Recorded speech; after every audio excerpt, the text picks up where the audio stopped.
자, 한반도의 암석인데요. 크게 암석은 몇 가지로 분류할 수 있다? 세 가지로 분류할 수 있어. 변성암, 퇴적암, 화성암.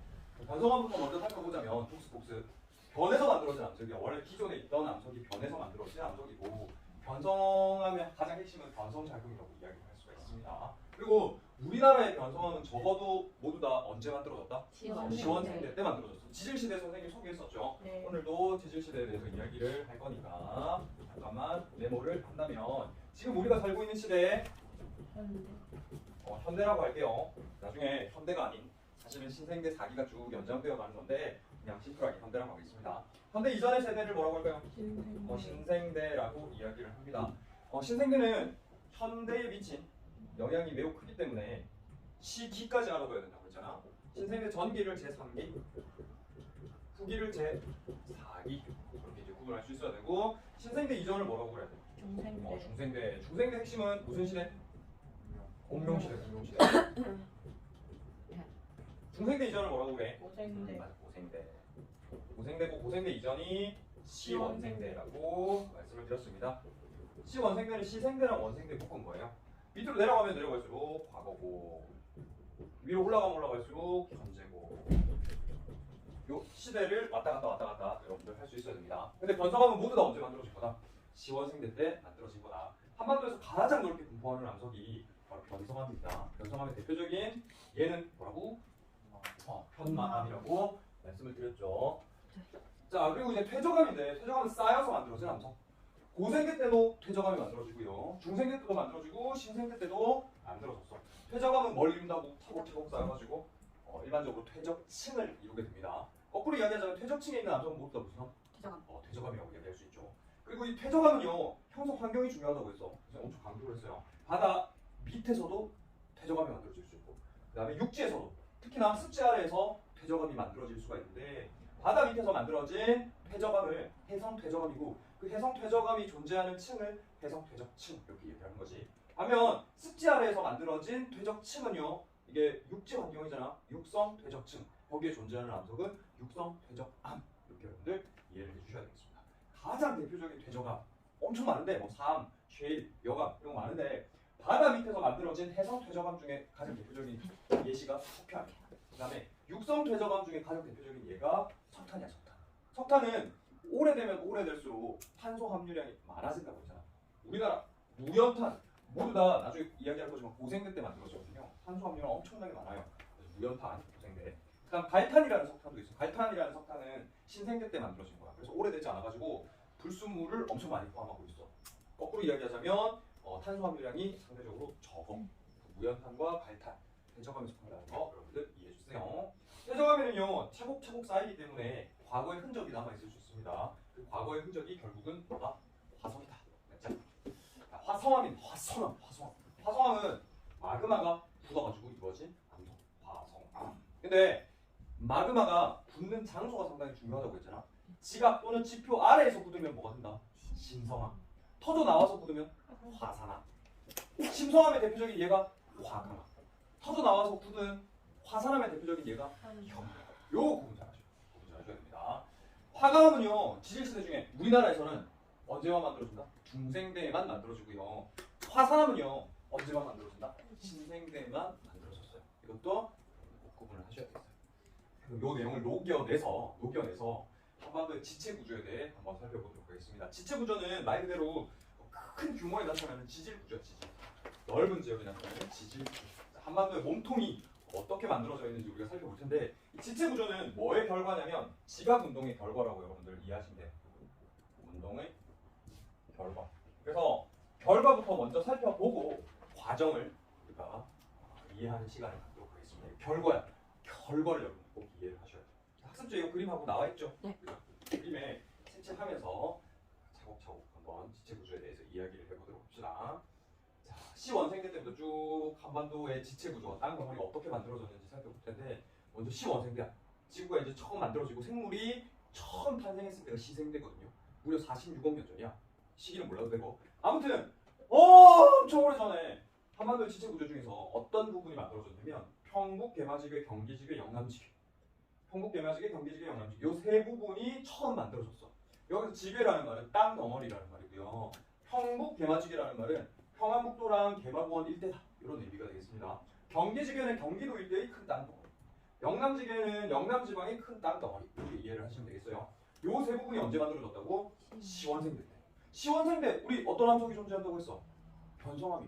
그래서 평북 개마지개, 경기지개, 영남지개가 오랫동안 열과 압력을 받는 거야. 변성작용을 받는 거야. 그래서 지금 평북 개마지개, 경기지개, 영남지개는 모두 다 무슨 함석으로 존재하고 있어? 변성함으로 존재하고 있어. 따라서 지체 구조 중에서 가장 넓은 부분을 차지하고 있잖아. 그래서 변성함이 한반도에서 가장 넓은 부분을 차지하고 있는 거예요. 우리 한 40% 가량 변성함으로 이루어져 있습니다. 한반도는. 알겠죠? 엄청 오래전에 만들어졌는데 가장 넓은 부분을 차지하고 있어. 그러니까 한반도가 그만큼 어떻게 되었다? 오래되었다는 걸 우리가 알 수 있는 거지. 자, 그 다음에 이제 고생대 때 만들어진 부분에 대해서 이야기를 해볼 텐데, 고생대 때 만들어진 부분은 평남분지, 옥천, 습곡대 이 두 부분이 고생대 때 만들어졌어. 고생대 때. 근데 이 고생대 때는요, 크게 시기는 몰라도 전기와 후기를 여러분 구분할 수 있어야 되거든요. 고생대, 전기와 후기. 고생대 때 만들어진 부분이 어디라고? 평남분지랑 옥천 습곡대잖아. 옥천 습곡대. 평남분지랑 옥천 습곡대는요 두꺼운 퇴적층으로 이루어져 있어. 두꺼운 퇴적층. 얘들 퇴적층으로 이루어져 있으면 평남분지랑 옥천 습곡대를 구성하는 암석은 뭐야? 퇴적층이니까. 퇴적암이죠. 모두 다 퇴적암으로 이루어져 있습니다. 그런데 이 두꺼운 퇴적층이 쉽게 생각해서 2단 케이크로 이루어져 있어. 2단 케이크, 2단 케이크. 2단 케이크가 C지. 2단 케이크로 이루어져 있어. 그럼 뭐 2단? 퇴적층. 퇴적층이 크게 2단으로 이루어진 케이크로 이루어져 있단 말이야. 자, 먼저 전기 때 무슨 퇴적층이 만들어졌냐면 조선 누충군이라는 퇴적층이 만들어졌어. 그러니까 1단이 만들어진 거야. 케이크에서 1단이. 오케이? 이 누충군이라는 뜻이 퇴적층이라는 뜻이야. 자, 근데 이 조선 누충군은 어떤 환경에서 만들어진 퇴적층이냐면 바다 환경에서. 그리고 시간이 흘렀어요. 시간이 흐르다가 그 위에 뭐가 쌓였냐면 평안 누충군이라는 또 케이크가 만들어졌고, 평안 누충군은 어떤 환경에서 만들어진 거냐면 육지 환경에서 만들어진 거야. 육지 환경. 그 육지 환경이 바로 습지 또는 호수인 거지. 따라서 평남분지랑 옥천수곡대는 조선 누충군과 평안 누충군의 2단 케이크로 만들어졌다는 거 꼭 기억을 해주세요. 알겠죠? 바다 밑에서 만들어진 조선 누충군과 육지의 호수 밑에서 만들어진 평안 누충군. 2단의 케이크가 두꺼운 퇴적층을 형성하고 있는 게 평남분지 옥천수곡대다. 오케이? 그 과정에 대해서 잠깐 소개를 하자면, 원래 고생대 전기까지만 해도 평남분지랑 옥천수곡대는 물밖에 드러나지 않았어. 바다 아래였단 말이야. 그 바다 아래에서 차곡차곡 물질들이 쌓여가지고 뭐가 만들어진다? 조선 누충. 그러다가 평남분지랑 옥천수곡대가 점점 융기하기 시작했어. 점점 바다 위로 상승하기 시작했어. 그러다가 고생대 후기가 되면서 평남분지랑 옥천수곡대가 이제 육지로 드러나게 된다. 물 밖으로 드러나가지고 육지화된다. 근데 충분하게 높이 융기하지 못했던 것 같아. 그러니까 융기를 해서 육지가 되었어도 주변보다는 어땠다? 낮았던 거지.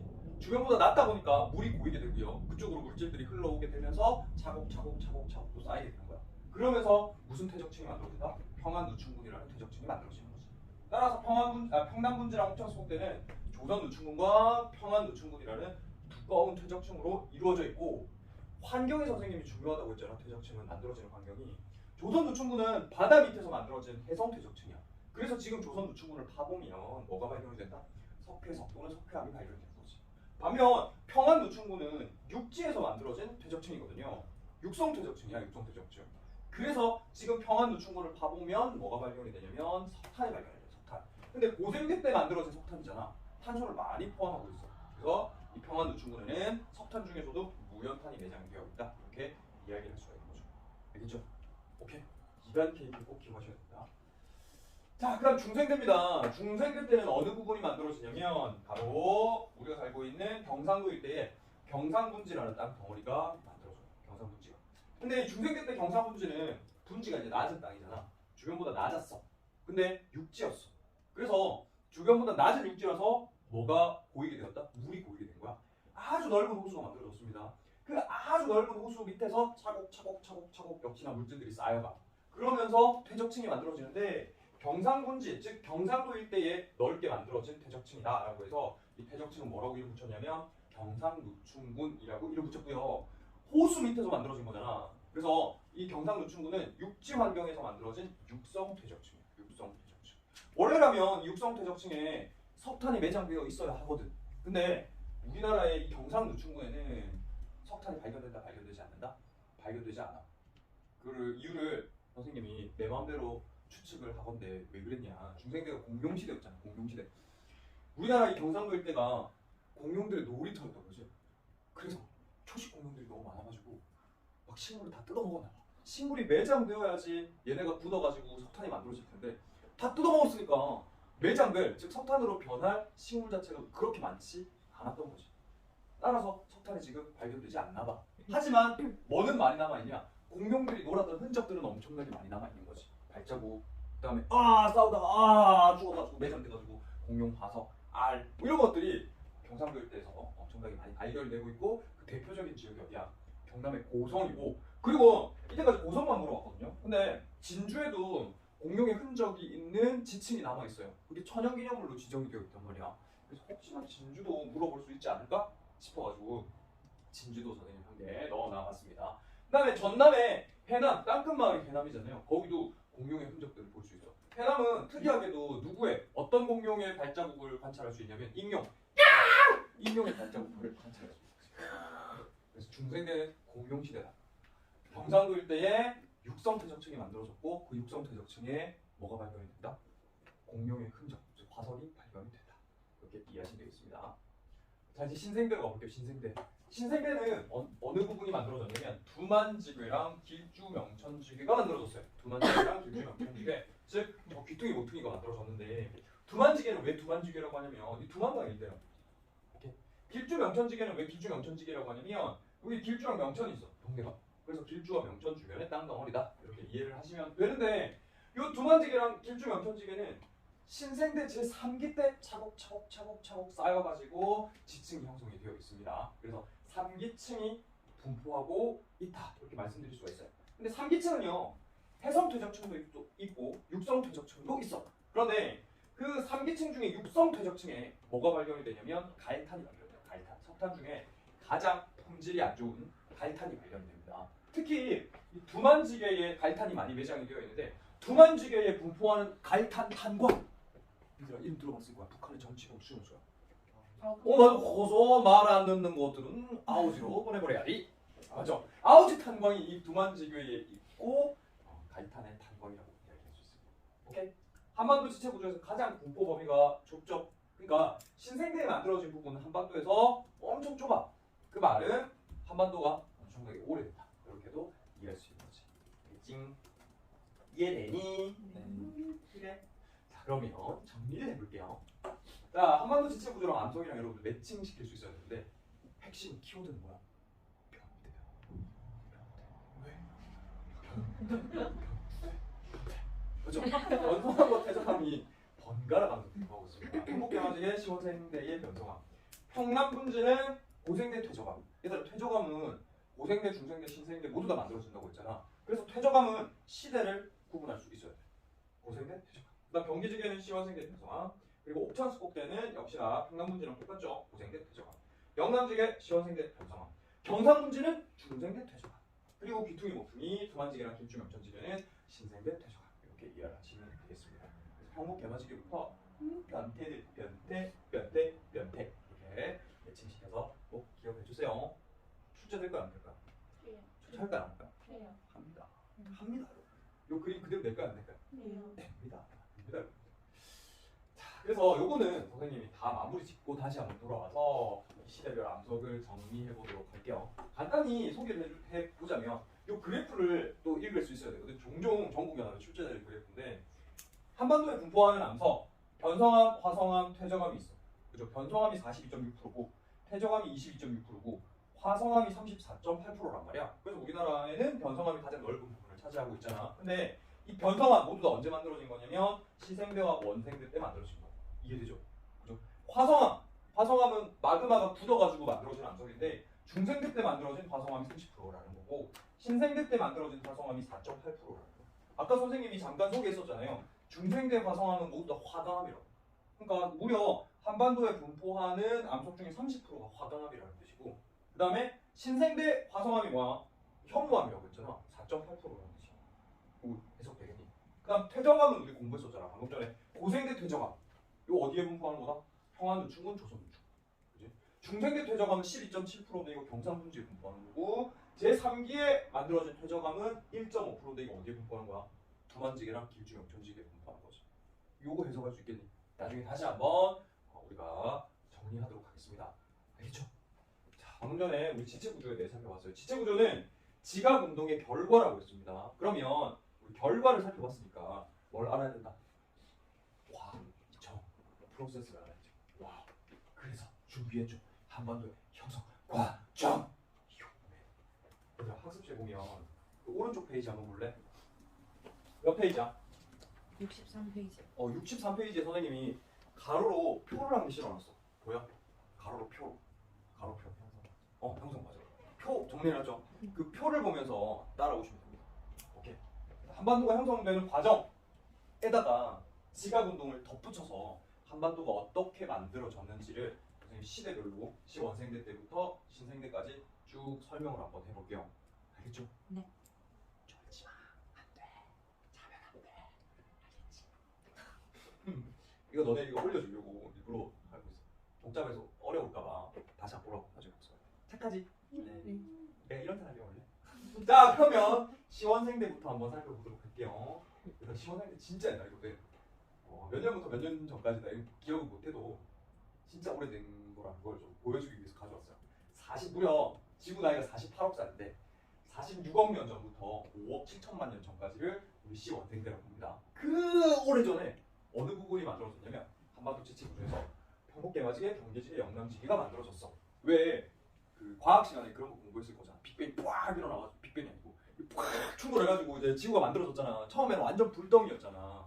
불덩이 지구에서 점점 식어가면서 지각이 만들어지잖아. 지각이 이제 만들어지고 얘가 이제 오랜 기간 동안 열과 압력을 받으면서 점점 기존에 있던 암석의 성질이 변해서 변성암이 만들어지는데 그때 이제 평곡개마지개랑 경계지개랑 영남지개가 만들어졌다는 거지. 시원생대 때는 우리나라가 요 세 부분이 존재했었다는 거지. 오케이? 평곡개마지개, 경계지개, 영남지개 모두 다 어떤 암석으로 이루어져 있다고? 변성암. 지체구조가 결과니까 우리 결과를 배웠기 때문에 복습을 하는 거라고 생각하시면 됩니다. 변성암으로 모두 다 구성이 되어 있고요. 한반도에서 가장 넓은 부분을 차지하고 있죠. 맞죠? 무려 40%가 변성암으로 이루어져 있다. 이렇게 이해를 하시면 되겠습니다. 그만큼 한반도가 오래되었다는 증거로 작용을 하고요. 더불어서 이 평곡개마지개랑 경계지개랑 영남지개는 만들어지고 난 이후에 크게 지각운동이 없었어. 크게 지각운동이 없었기 때문에 지금은 안정된 상태를 계속해서 유지하고 있습니다. 자, 시원생대 때 이야기고 그다음 고생대 때 이야기를 한번 해보도록 합시다. 고생대 5억 7천만 년 전부터 2억 5천만 년 전까지가 바로 고생대야. 고생대에 만들어진 부분은 어디라고요? 평남분지랑 옥천수국대라고요. 평남분지랑 옥천수국대. 맞죠? 근데 이 평남분지랑 옥천수국대는 아까 뭐라고 했어? 두꺼운 퇴적층으로 구성되어 있다고 했잖아. 그 두꺼운 퇴적층이 몇 단 케이크? 2단 케이크. 밑에는 조선누충군이라는 케이크, 위에는 평안누충군이라는 케이크. 그래서 2단 케이크로 구성이 되어 있는데 고생대 전기 때는요. 평남분지랑 옥천수국대가 어디에 있었다? 바다 밑에 있었어. 그래서 얕은 바다 환경이었어. 여기서 물질들이 차곡차곡 쌓여가는 거야. 그러면서 뭐가 만들어진다? 조선누충군이라는 해성퇴적층이 만들어지는 거지. 바다 밑에서. 그죠? 그래서 요때 조선누충군을 파보면 뭐가 발견이 된다고? 석회석도는 석회암이 발견이 된다는 거지. 이해돼? 그러다가 이 평남분지랑 옥천수국대가 점점 윤기를 받아가지고 이제 바다 밑에서 육지로 드러나게 돼. 드러나는데 충분히 솟아나지 않아서 육지임에도 불구하고 주변보다 어땠다? 조금 낮은 상태였단 말이야. 낮은 상태이다 보니까 물이 고이게 되고 따라서 고생대 후기에는 평남분지랑 옥천수국대가 호수로 변했다는 거지. 또는 습지로 변했다는 거지. 그래서 그 호수랑 습지 주변보다 낮으니까 역시나 물질들이 차곡차곡 쌓여가거든요. 쌓이면서 퇴적층이 만들어지고 육지 환경에서 만들어진 퇴적층이니까 육성 퇴적층이라고 분류할 수 있고 그 이름을 평안누충군이라고 붙인 거죠. 그지? 그리고 이 고생대는요 식물들이 엄청나게 번성했던 시기거든요. 지층이 만들어지는 과정에서 식물들도 같이 쌓인 거야. 생각해봐 막 태풍이 치고 비가 많이 오고 그러면 상류에서 막 나무 뗏목들이 같이 운반되어 오잖아. 맞죠? 호수에 고이게 되잖아. 가라앉잖아. 같이 쌓이게 된 거야. 그러면서 그 나무랑 식물들이 점점 뭘로 변해갔다? 석탄으로 변해갔는데 엄청 오래되다 보니까 전부 다 그 물질들이 탄소로 변했어. 그래서 탄소 함유량이 많은 높은 무연탄이 내장이 되어 있다. 이렇게 생각을 하시면 되는 거죠. 알겠죠? 이 가운데 내용은요. 솟아올랐다. 그렇게 이해하시면 되겠습니다. 평남문제랑 옥천수국대가 바다였다가 솟아올랐다. 육지가 되었다. 이렇게 이해를 하시면 되겠어요. 알겠죠? 정말로? 진짜로? 자, 그 과정은 선생님이 진짜 한 땀 한 땀 발로 그려봤습니다. 내가 그린 건 진짜 내가 그릴 것 같다. 발로. 평남문제랑 옥천수국대 구성만 한 거 과정인데 내 평북개마시계랑 경기지계야. 요거 이해돼? 평북개마시계랑 경기지계야. 요거를 선생님이 한번 그림을 그려봤어. 여기가 요 부분이 이제 평남분지인 거죠. 평남분지. 평남분지인데 전기 때는 바다 아래였어. 바다 아래. 거기서 이제 차곡차곡 조선노충군이 만들어지고 그러다가 요 부분이 쫙 솟아올랐거든. 윤기가 있었어. 윤기. 솟아올랐는데 평북개마지계랑 경기지계보다는 낮았던 거야. 육지이긴 해도. 그러다 보니까 역시 물이 고여가지고 호수가 만들어지게 되고요. 기존에 쌓였던 조선노충군 위로 다시 물질들이 퇴적됩니다. 그러면서 육성 퇴적층이 만들어지는데 그 육성 퇴적층의 이름이 평안누충군인 거죠. 따라서 평남분지랑 옥천수국대는 이렇게 2단 케이크로 구성이 되어 있다고 이야기할 수 있고 조선누충군은 바다에서 만들어졌기 때문에 해성 퇴적암으로 구성되어 있고 그 대표적인 예가 석회암고 그다음 평안누충군에는 육성 퇴적층이고 그 다음에 파보면 뭐가 맺어져 있다? 무연탄이 있다. 요거 이해되겠니? 그림 이해되겠어요? 발로 그랬어요? 결론부터 말씀드리자면 중생대에서 제일 중요한 건 지각운동을 이해하는 거야. 우리나라에 있었던 지각운동 이해하는 거랑 그다음 중생대에도 지층이 만들어지거든요. 경상분지 일대에 경상누충군이라는 지층이 만들어지는데 이 과정을 선생님이 시간 순으로 간단하게 설명을 한번 해보도록 하겠습니다. 간단하게 설명을 해보도록 하겠습니다라고 말했지만 전혀 간단하지 않아요. 중생대가 어찌 보면 가장 출제가 많이 되는 부분이고 중생대가 가장 어려운 부분이라고 이야기할 수 있어. 왜냐면 복잡하거든. 그치? 자 그럼 중생대 한번 이야기를 해보도록 하죠. 2억 5천만 년 전에서 6,500만 년 전인데 중생대를 이해하기 위해서는 뭘 알아야 되냐면 한반도와 그 주변의 지각판의 모습을 이해를 해야 돼요. 한반도가 포함되어 있는 지각판은 아마 들어보셨을 거예요. 유라시아판. 맞죠? 과학 시간에 한 번쯤 들어본 적 있죠? 대륙판이다. 그 다음에 한반도 아래쪽에는 이렇게 지각판이 또 하나 존재하는데 얘가 이제 태평양판이에요. 해양판이. 지각판과 지각판이 충돌하는 경계는 뭐 섭입 경계도 있고 발산 경계도 있고 수렴 경계 이런 것도 있잖아. 이것도 한 번쯤 들어보셨죠? 태평양판과 유라시아판이 만나는 곳은 섭입 경계. 어찌됐든 이 태평양판은요 유라시아판을 집요하게 괴롭힙니다. 태평양판이 아마도 유라시아판을 좋아했다가 집요하게 괴롭혀요. 태평양판이 유라시아판을 충돌합니다. 언제가 되자? 중생대가 되자 충돌을 해요. 중생대. 여기서 꽝 하고 충돌을 하네. 충돌을 하니까 유라시아판이 상처를 입어요. 마음의 상처를 입어요. 오케이.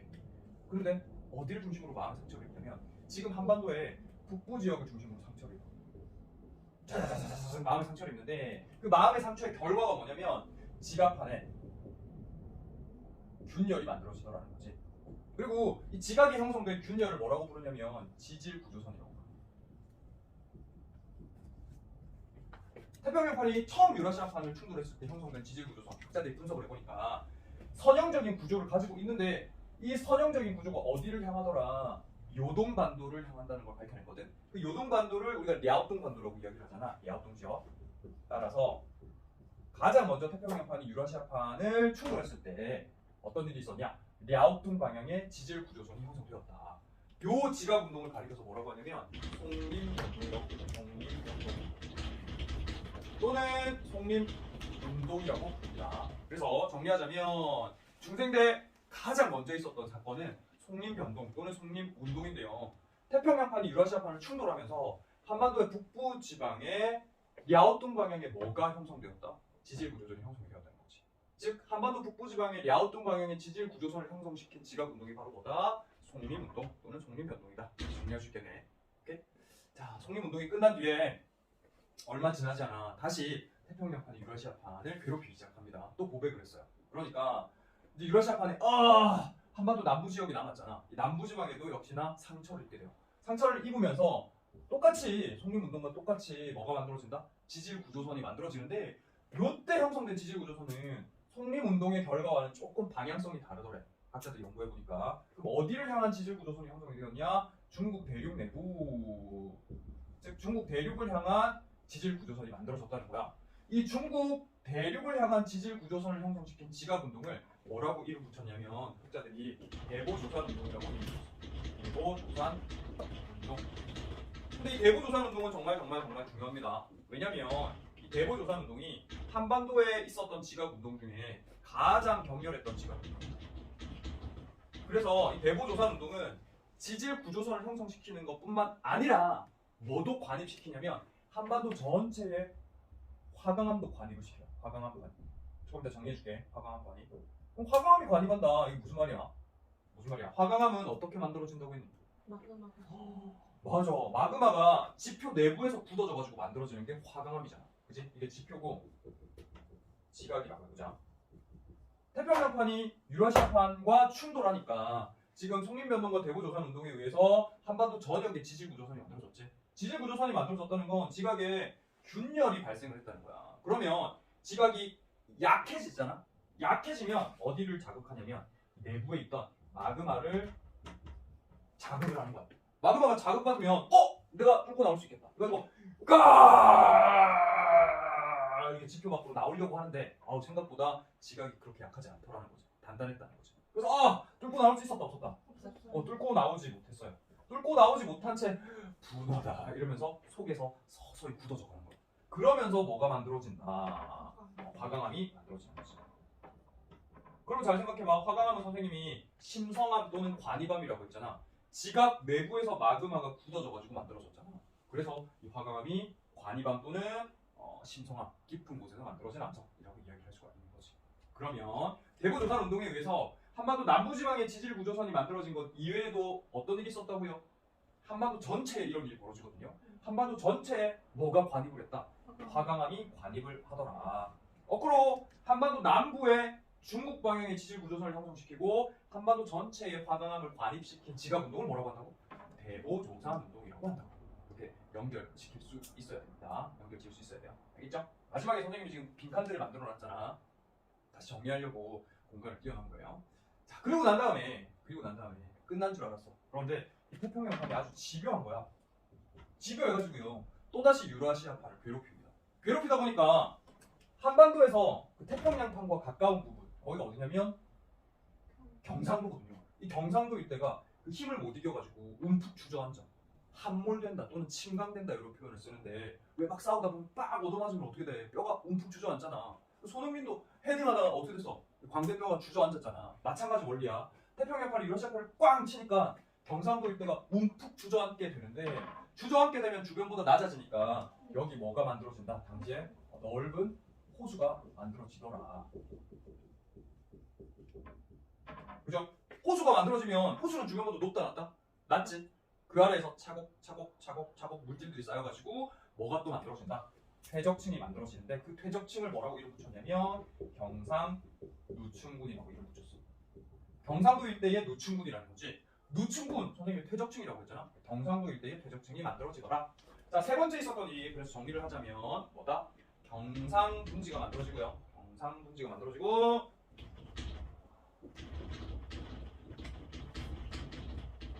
이 경상분지에서 뭐가? 물질들이 쌓여서 경상누층군이 형성이 되었다. 이게 이제 세 번째 있었던 일이야. 그런데 이 경상누층군에는 중생대는 공룡시대다 보니까 당시에 공룡들이 뛰어놀았던 뭐가 많이 남아있다. 흔적들이 뭐가 많이 남아있어. 생각해봐. 물이 있는 곳에 동물들이 살기가 좋잖아. 식물도 잘 자라잖아. 그래서 물이 있는 곳에 식물이 많이 살았단 말이야. 그러니까 당시에 초식이들, 초식 공룡들이 뜯어먹으려고 오지. 막 뜯어먹고 있어서 뜯어먹고 있다 보니까 이제 초식이들 잡아먹으려고 누가 오는 거야. 육식이들 와가지고 그래가지고 완전 공룡 놀이터가 된 게 어디다? 경상군지 이거죠. 그렇죠? 경상 노충군의 공룡들 흔적이 상당히 많이 남아 있어요. 끝난 줄 알았죠? 끝나지 않았습니다. 끝날 때까지 끝난 게 아니에요. 태권도판이 다시 유라시아파를 괴롭혀.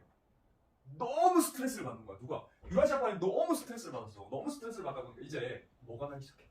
여드름이 나기 시작해. 여드름이. 너네 스트레스 받으면 얼굴에 막 여드름 올라오잖아. 맞아요. 어디에 여드름이 생겼냐면 이 경상 누충근에 여드름이 생겨. 그 여드름이 바로 뭐냐? 화강암인 거지. 여드름이 엄청나게 많이 생겨났는데 요 여드름을 유발한 지각 운동을 뭐라고 이름 붙였냐면 불국사 운동이라고 이름 붙였어. 불국사. 그럼 왜 불국사 운동은 이름이 불국사 운동이야? 불국사가 선생님 이야기했었나? 네. 언제 이런 것까지 이야기했었어? 학자들이 이제 불국사에 조사를 하러 간 거야. 조사를 하러 갔더니 불상이나 석가탑, 바보탑 이런 것들이 이제 전부 다 화강암을 조각해서 만든 작품이거든. 그래서 조사를 해보니까 불국사에 있는 화강암이 다른 지역, 그러니까 한반도의 중부지방, 특히 뭐 수도권 주변이겠죠. 다른 지역에 있는 화강암이랑 조성이 구성 성분이 전혀 다르더라는 거지. 같은 화강암인데도 이게 왜 그렇지? 하고 이제 조사를 해보니까 한반도 중부지방의 화강암을 형성시킨 지각운동과 한반도 남부지방, 즉 경상도 일대의 화강암을 형성시킨 지각운동이 서로 다를 수도 있다는 걸 밝혀내게 되었고, 그래서 한반도 남부지방, 경상도 일대의 화강암을 형성시킨 지각운동을 불국사를 조사하다가 알게 되었다 해서 이름을 뭐로 붙인 거야? 불국사 운동이라고 이름을 붙인 거야. 따라서 중생대 때 가장 마지막에 있었던 사건이 바로 뭐냐면 불국사 운동이라고 이야기할 수 있습니다. 이 불국사 운동에 의해서는 경상군지 일대에 뭐가 관입을 했다? 화강암이 관입을 했다. 이렇게 이해를 해주시면 되겠어요. 자, 그러면 중생대에 있었던 일을 시간 순서대로 쭉 선생님이 설명을 해봤는데, 아까 선생님이 중생대는 지각운동과 경상군지를 잘 이해를 해야 된다고 했잖아. 지각운동 몇 번 있었어? 한 번, 두 번, 세 번 있었어요. 그죠? 송림, 대보, 불국사 세 번 있었고요. 그 사이에 대보조선운동과 불국사 운동 사이에 뭐가 만들어졌다? 경상군지의 경상누충군이 만들어졌다는 거지. 따라서 구분해가지고 여러분들이 이해를 하시면 되겠습니다. 지각운동은 순서대로 기억을 해야 되거든요. 그래서 선생님도 좀 무식하게 앞글자만 따서 외웠습니다. 앞글자 따면 뭐니? 송, 대, 불. 이것도 선생님 소개했었네. 네. 송대관 아저씨의 동생! 송대불. 잃어버렸던 동생. 송대불. 선생님이 도대체 설명하지 않은 게 뭐야 그러면? 이거 했었어? 지난 시간에? 네. 했었다고? 네. 했었으면 말을 했어야지. 녹화 새로 하는 거지. 복습인 줄 알았다. 야 그럼 신생대도 다 했어? 중생대 안 했어요. 그래 신생대는 하나도 안 했어? 오 마이 갓. 그럼 한 거니까 이왕 하는 거니까 너무 새로운 내용 공부하듯이 뭐라고? 봤어요. 안 되겠는데. 자 그러면 칠판에 정리를 한번 해보도록 합시다. 송림변동에 의해서는 어떤 일이 있었다고? 한반도? 그치? 그 다음에 뭐가 만들어졌다고? 랴오뚱 방향에 조선. 방향 지질 구조선이 만들어졌다. 정말 깜짝 놀랐네. 그 다음에 대보조선운동은 뭐 대보조선운동 가장 격렬했기 때문에 한반도 남부 지역에 전북 방향에. 맞아요. 중국 방향에 어떻게 다 알고 있지? 외웠더니. 방향을 지질 구조선이 만들어지더라. 그리고 더불어서 한반도 전체에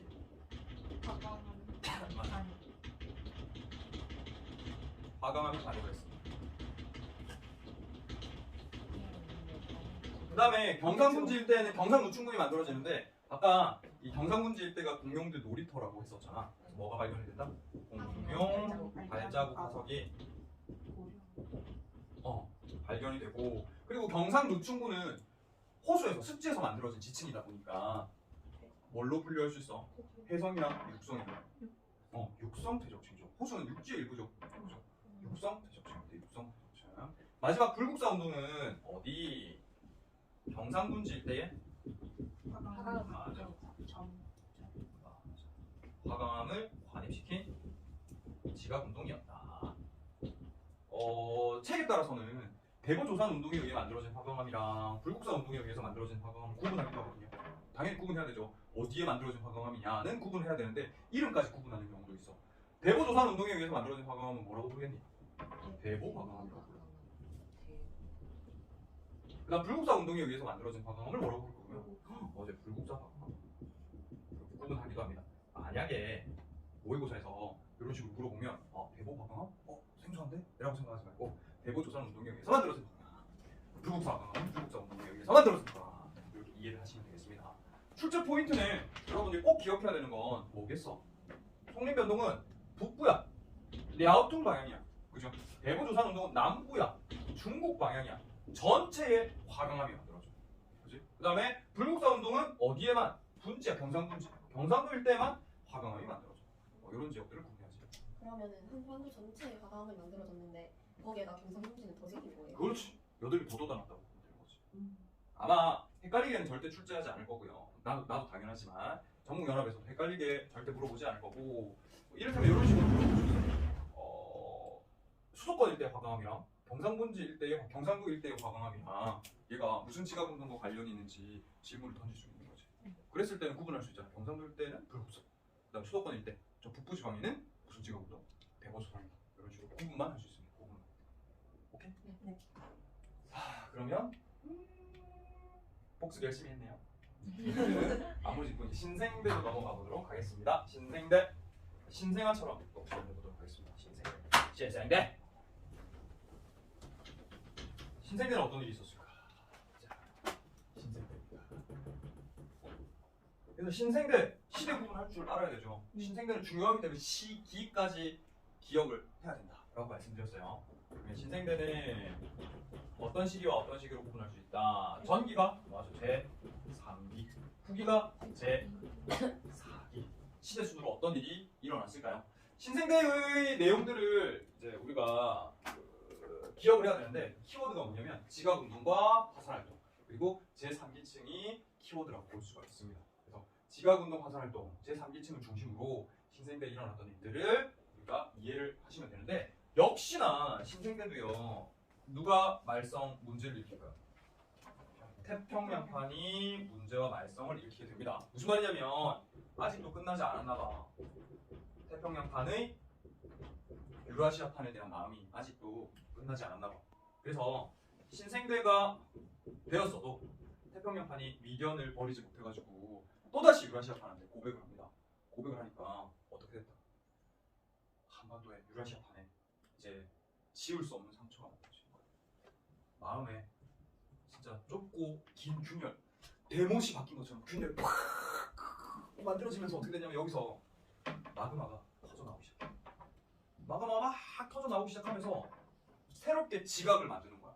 지금 한반도와 지금의 일본 사이에 새롭게 지각이 형성이 된다? 이 말은 무슨 말이냐면 선생님이 중생 때까지만 해도 한반도를 좀 뚱뚱하게 그렸었어. 그 이유는 중생 때까지만 해도 한반도랑 일본이 서로 붙어 있었거든요.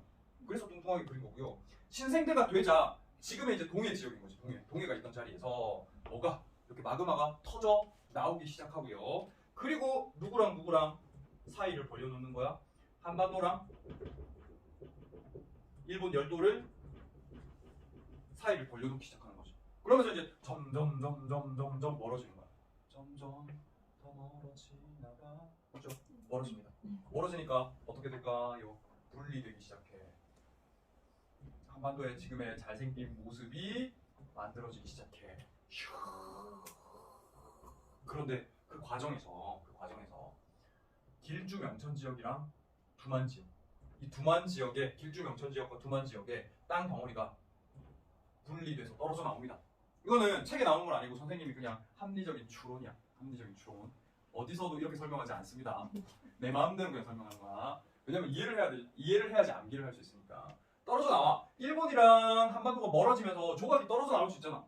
떨어져 나와. 떨어져 나오니까 바다 밑에 가라앉거든. 잠시 동안. 바다 밑에 가라앉게 되니까 그 바다 밑에서 두만지게 길주 명천지게 위로 차곡차곡 물질들이 쌓여간단 말이야. 쌓여가니까 뭐가 만들어지는 거야? 퇴적층이 만들어지는 거야. 바다 밑에서 쌓이니까 이 퇴적층을 뭐라고 분류해? 해성 퇴적층이라고 분류를 해. 그리고 나서 여기서 점점 새로운 지각이 만들어진다고 했죠. 일본이랑 한반도를 벌려놓는다고 했죠. 얘가 하극상을 벌이는 거야. 이 일본과 한반도 사이에서 태어난 녀석이 이제 한반도를 밀어붙이기 시작해. 비좁아, 들어가. 일본을 밀어붙이기 시작해. 야, 왜 이리 좁아? 밀어. 민단 말이야. 그러니까 이 떨어져 나왔던 바다 밑에 가라앉았던 길주 명천지개랑 두만지개가 다시 어디로? 한반도로 올라붙은 거야. 여기 이해돼? 부서졌다가 미니까 다시 올라간 거지. 이해될까? 봐봐. 이 두만지개 또는 길주 명천지개라고 생각해봐. 여기 한반도야. 떨어져 나오면서 가라앉았어. 근데 막 미니까 선생님이 이 사이에 지각이야. 이 사이에 지각의 이름을 동해지각이라고 하는데 동해지각이 계속 밀어붙이니까 육지로 이제 올라간 거지. 그런 과정을 아마도 거쳤을 것 같아. 그러니까 얘가 다시 육지화되었고 올라왔음에도 불구하고 여전히 주변보다 낮았던 거지. 마치 평남분지랑 옥천습곡대의 과정과 동일하게 솟아나긴 솟아났는데 충분히 솟아나지 못해가지고 당시에 두만지개와 길주 명천지개에도 호수가 만들어지고요. 호수에 여러 식물들이 같이 매장이 되면서 뭘로 변해가기 시작한다? 석탄으로 변해가기 시작하는 거야. 따라서 지금 이 두만지개랑 길주 명천지개 여기에 지층을 파보면요. 해성층도 발견이 되고 육성층도 발견이 되거든요. 그런데 그 육성층에 뭐가 매장이 되어 있냐면 갈탄이 매장이 되어 있어요. 석탄 중에 제일 새삥이라고 했잖아요. 그죠? 신생대 때 만들어진 거니까 새삥인 거지. 그지? 갈탄이 매장이 되어 있어요. 그리고 이 두만지개와 길주 명천지개의 분포하는 해성층과 육성층을 통틀어서 뭐라고 부르냐면 3기에 만들어진 퇴적층이다 라고 해서 제3기층이라고 이름을 붙인 거지. 이해될까? 네. 그래서 결론만 여러분들 기억하시면 됩니다. 이거는 그냥 이해시키려고 나름의 상상의 나래를 선생님이 펼친 거고요. 결론만 알면 돼. 자, 신생대가 됐어. 제3기에 가장 먼저 있었던 일이 뭐냐면 제3기층이 형성된 거예요. 이 제3기층에는 뭐가 매장이 되어 있다고요? 갈탄이 매장되어 있다고. 얘들아 북한이거든. 특히나 두만지개에 갈탄이 많아요. 그럼 두만지개에 갈탄을 채굴하던 탄과 너네 혹시 들어봤을 거야. 그지? 코도 말 안 듣는 것들은 아우지로 보내버려야 돼 가서! 그래가지고 아우지 탄광이 갈탄 탄광입니다. 오케이! 제3기층 형성됐다는 거 꼭 기억하셔야 되고요. 그 다음 닦아준다. 잘 갔다 와. 그래서 오늘 점심은 뭐야? 오늘 배고파. 배가 너무 고팠어. 고소. 오늘의 급식은 혼합 잡곡밥, 돼지 등뼈, 감자탕, 쫄면 야채 무침, 가자미 가스 타르 소스, 석박지, 파인애플.そうですか? 네. 쏙박지. 선생님 근데 석박지가 그 깍두기 그거예요? 널따랗게 깎은 깍두기. 이거 왜 그렇게 만드는 거예요? 우리 조상들은 깍두기도 있는데. 깍두기 별로라고? 깍두기도 있는데. 석박지가 좋아. 깍두기도 있는데 그냥 모양 내는 게 아닌가? 깍두기. 넓게 크게 큼직하게 그렇게 썬 깍두기를 따로 이름 붙인 게 아닌가?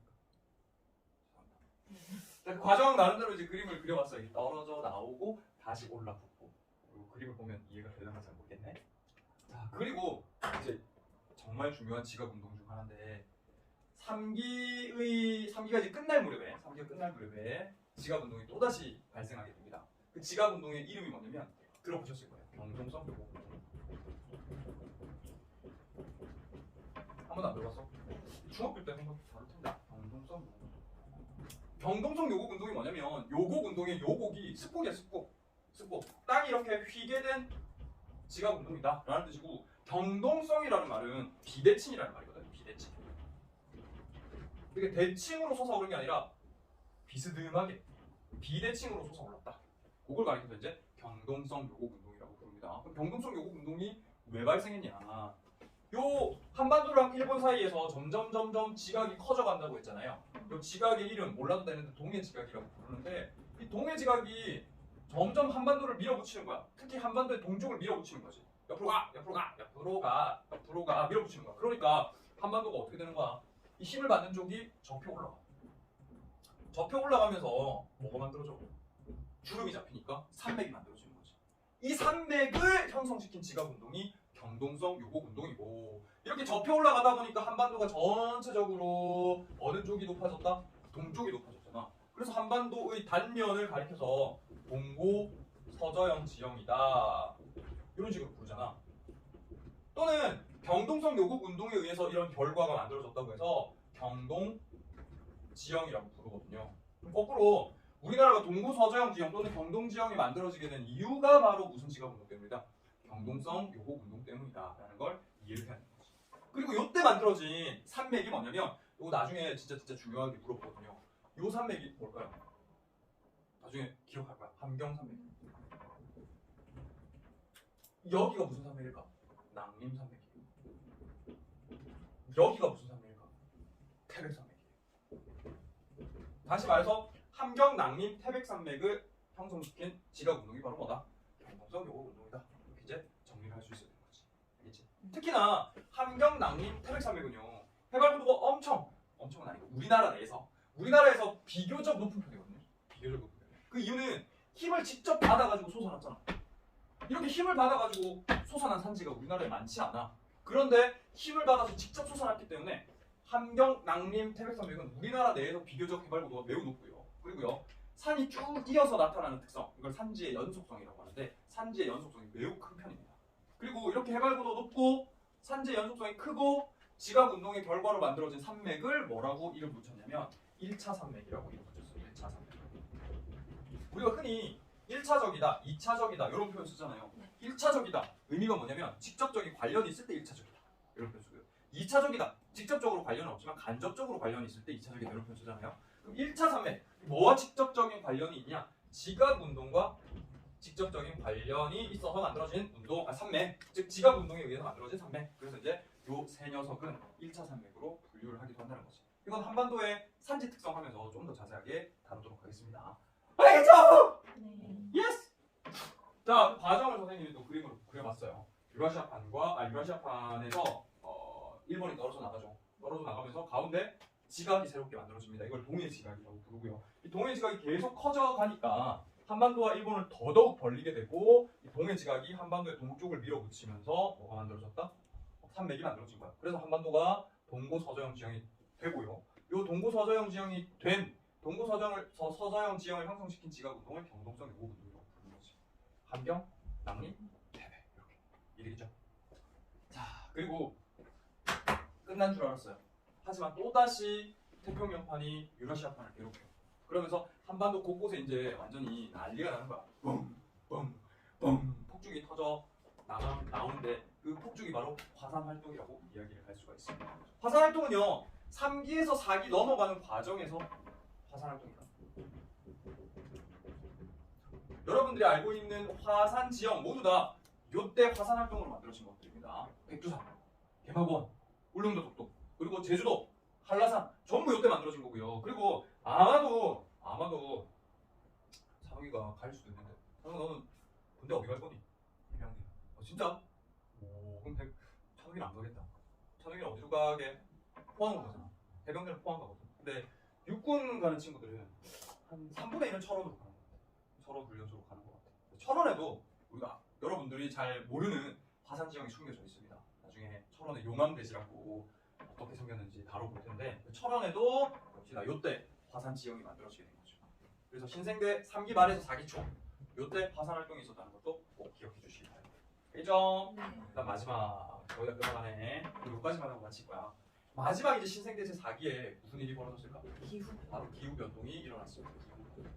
지난 시간 안 했지? 네. 기후 변동이 있었어요. 기후 변동이 뭘까요? 기후 변동이 뭘까? 오, 말 그대로 기후가 변화하는 현상을 기후 변동이라고 해요. 신생대 4기 때 있었다고 했잖아. 신생대 4기가 되었어요. 근데 갑자기 추워지기 시작한 거야. 지구의 평균 기온이 낮아지기 시작한 거야.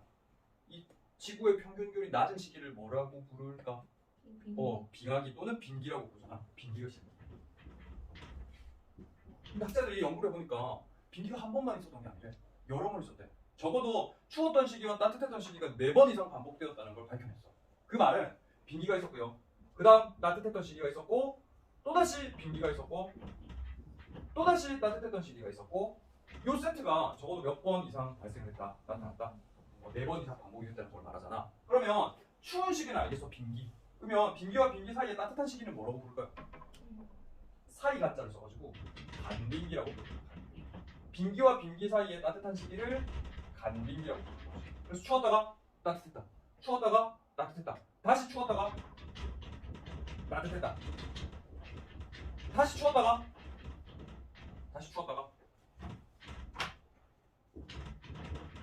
따뜻했다가 다시 추웠다가 지금은 어떤 시기야? 따뜻한 시기야. 지금 따뜻한 시기거든.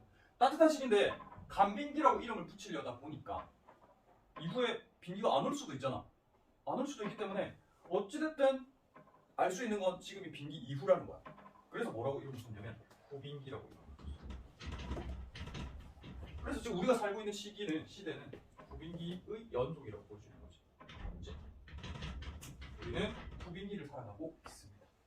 그러면 한 번, 두 번, 세 번, 네 번 이런 식으로 이제 반복이 되는데 그러면 기후 변동 우리가 왜 공부하느냐? 기후 변동은 우리가 후빙기를 살고 있으니까 후빙기에 가장 많은 영향을 미친 사건이라고 이야기할 수가 있어요.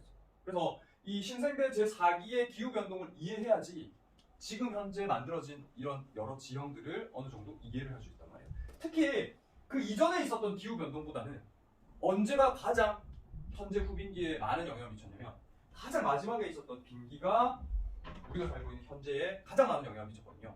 따라서 가장 마지막에 있었던 빙기를 다른 빙기와 구분하기 위해서 뭐라고도 부르냐면 최후 빙기 또는 최종 빙기라고 부릅니다. 이때의 환경 변화를 다음 시간에 한번 살펴보도록 할게요. 추우면 어떤 일이 벌어지고 그다음에 따뜻하면 어떤 일이 벌어지고 이러한 현상들이 또 지형 발달에 어떤 영향을 미치는지는 다음 시간에 살펴보도록 해요. 오늘은 결국은 이거밖에 못했네. 제3기, 제4기에 어떤 일이 있었는지 그 내용을 살펴보았습니다. 다음 시간에 기후변동에 대해서 구체적으로 살펴볼게요.